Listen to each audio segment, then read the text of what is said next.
আসসালামু আলাইকুম। বাচ্চার জন্য চকলেট আনলে আগেই ২-৩টা এরকম খেয়ে নেই। তারপর কিন্তু অবশিষ্ট ২-১টা থাকলে সেটা কিন্তু বাচ্চাকে দিই।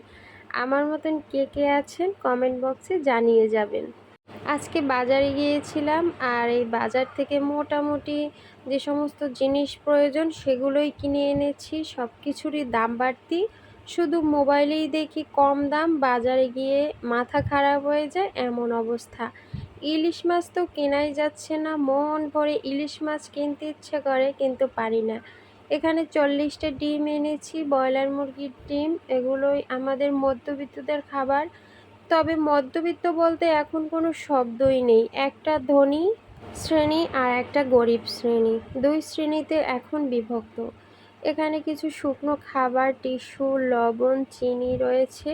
যেগুলো প্রয়োজনীয় সেগুলো এনেছি। আর টিস্যু ছাড়া তো চলতেই পারা যায় না, এমন একটা যুগে এসে পড়েছি। যাই হোক, আগেই বলেছিলাম ২ শ্রেণীর ভিতর আমরা হলাম সেই গরিব শ্রেণীর লোক। তাই বাজারে গেলে সবচেয়ে বেশি মাথাটা খারাপ হয়ে যায়। মোবাইলে এরকমের অপপ্রচার না করে সত্যিটা প্রচার করলেই মনে হয় ভালো হয়। সব কিছুর দাম কমেছে এরকম মিথ্যে বানোয়াট কথা না বলাটাই আমার মনে হয় ভালো। কারণ যে টাকা নিয়ে বাজারে যাই, যে প্রয়োজনীয় জিনিসপত্র লাগবে সেগুলো তো কিনতেই পারি না, উল্টো অর্ধেক কিনেই চলে আসি। এরপরে আসি, আমাকে একজন আজকে অনেক সুন্দর সুন্দর জিনিস গিফট করেছে।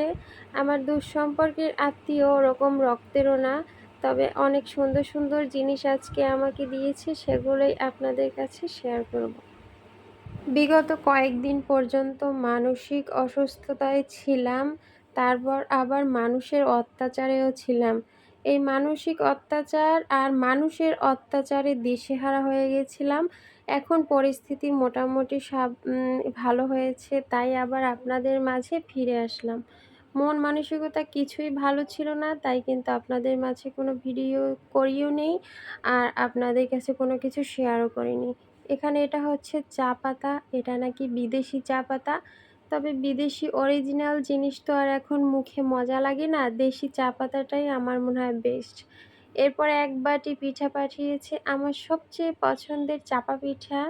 আর পিঠাটার চেহারা দেখলে আপনারা অবশ্যই একদম অবাক হয়ে যাবেন, এতটা সুন্দর বানিয়েছে, নিখুঁত হয়েছে রান্নাটা।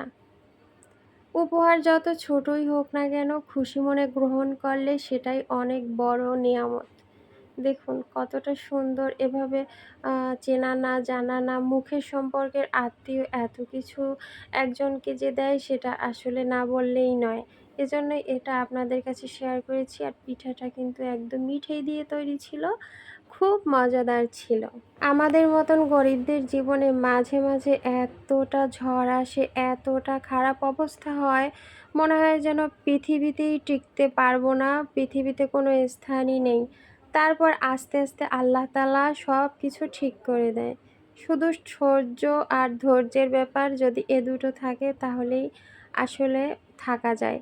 তবে বিপদে আমি বলবো স্থির থাকাটাই সবচেয়ে জরুরি।